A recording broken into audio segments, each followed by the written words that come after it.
السلام علیکم ورحمۃ اللہ وبرکاتہ۔ ناظرین، آج ہم آپ کے لیے ایک نیا واقعہ لے کر حاضر ہوئے ہیں جو کہ بہت ہی خوبصورت واقعہ ہے۔ یہ واقعہ منسا موسیٰ، تاریخ انسانی کا امیر ترین شخص منسا موسیٰ سلطنت مالی کا سب سے مشہور اور نیک نام حکمران رہا ہے، جس نے سن 1312 عیسوی سے سن 1327 تک حکومت کی۔ اسے نہ صرف قرون وسطی بلکہ انسانی تاریخ کا سب سے دولت مند فرد قرار دیا گیا ہے۔ اس کے عہد میں مالی کی سلطنت اپنے نقطہ عروج کو پہنچ گئی تھی اور سلطنت مالی کی حدود مشرق میں گاد اور مغرب میں بحری اوقیانوس اور شمال میں تفازہ کی نمک کی کانوں سے جنوب سے ساحلی جنگلات تک پھیل گئی۔ آج کا ملتانیہ، سینگال، اول کمبیا، گنی برقینا فاسو، مالی، نائجر، چاڈ اور نائجیریا وغیرہ کا علاقہ اس وقت منسا موسیٰ کی سلطنت کا حصہ ہوا کرتا تھا۔ منسا موسیٰ امیر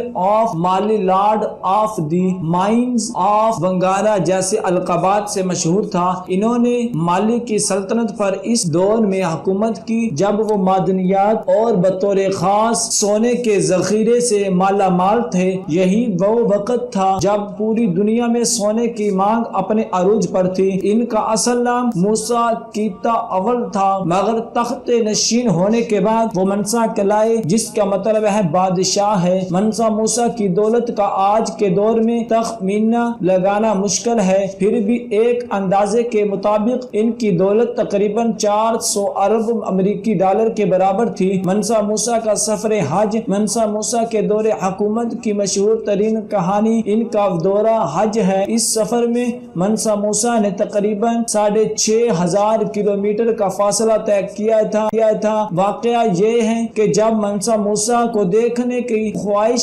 رکھنے والے ان سے ملنے گئے تو ان کے قافلے کو ہی دیکھ کر دھک رہ گئے۔ لوگوں نے دیکھا کہ منسا موسیٰ کا کارواں میں تقریباً 60,000 افراد شامل تھے، جن میں سے 12,000 ان کے ذاتی پیروکار تھے۔ منسا موسیٰ جس گھوڑے پر سوار تھے اس کے آگے 500 افراد کا دستہ چل رہا تھا، جن کے ہاتھوں میں سونے کی چھڑیاں تھیں۔ منسا کے قافلے کے یہ پیش رو بہترین ریشم کا لباس استعمال کرتے تھے۔ یہ سفر اتنا پرشوق تھا کہ اس کی وجہ سے منسا موسیٰ کی شہرت نہ صرف اسلامی دنیا کے ایک بڑے حصے میں پھیل گئی بلکہ تاجروں کے ذریعے یورپ تک منسا موسیٰ کا نام پہنچ گیا۔ سفر میں منسا موسیٰ نے اس کثرت سے سونا خرچ کیا کہ مصر میں سونے کی قیمتیں کئی سال تک گری رہی۔ اس زمانے میں غالباً مغربی افریقہ کے اس علاقے میں سونا بہت زیادہ پایا جاتا تھا جہاں منسا موسیٰ کی حکومت تھی۔ حج کے اس سفر میں منسا موسیٰ کے ہمراہ تقریباً 60,000 فوجی اور 12,000 غلام تھے، جنہوں نے 4 پاؤنڈ سونا اٹھا رکھا تھا۔ اس کے علاوہ ان کے اونٹوں پر بھی سونا لدا ہوا تھا۔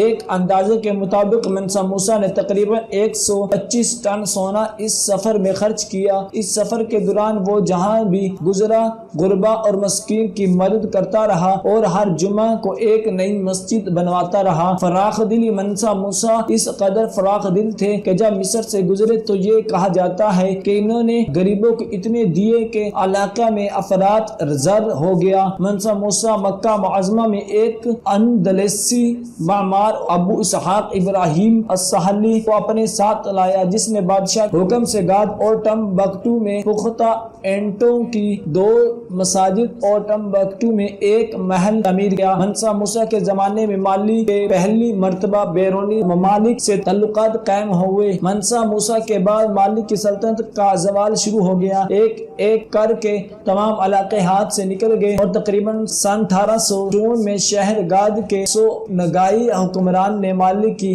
سلطنت کا خاتمہ کر دیا۔ مشہور سیاح بن بطوطہ نے اسی منسا موسیٰ کے بھائی سلیمان بن ابوبکر کی حکومت کے دوران مالی کی مملکت میں 1 سال سے زیادہ قیام کیا اور ٹمبکٹو کی بھی سیر کی اور علاقے کی مالی خوشحالی اور امن و ایمان کی بھی تعریف کی۔ ریسرچ 2012 میں سیلرٹی نیٹ ورک ورتھ نامی ریسرچ سامنے آئی جس میں دنیا کے 25 امیر ترین افراد کا ذکر کیا گیا ہے۔ منسا موسیٰ کے نام اس فہرست میں آج بھی سب سے اوپر ہے، جبکہ ان کے بعد بل گیٹس کا نمبر ہے۔ اثاثوں کا کل ممالیت، منسا موسیٰ کے اثاثوں کی کل ممالیت ان کے انتقال کے وقت تقریباً 400 بلین ڈالر تھی، جس کا آج تک کوئی مقابلہ نہیں۔ منسا موسیٰ کی اس بے تحاشا دولت کی سب سے بڑی وجہ یہ تھی کہ مالی عادی سے زیادہ دنیا کو نمک اور سونا مہیا کرتا تھا۔ دعا کہ اللہ تبارک و تعالی ہم سب کو ان کلمات پر عمل کرنے کی توفیق عطا فرمائے۔ صدق اللہ العظیم۔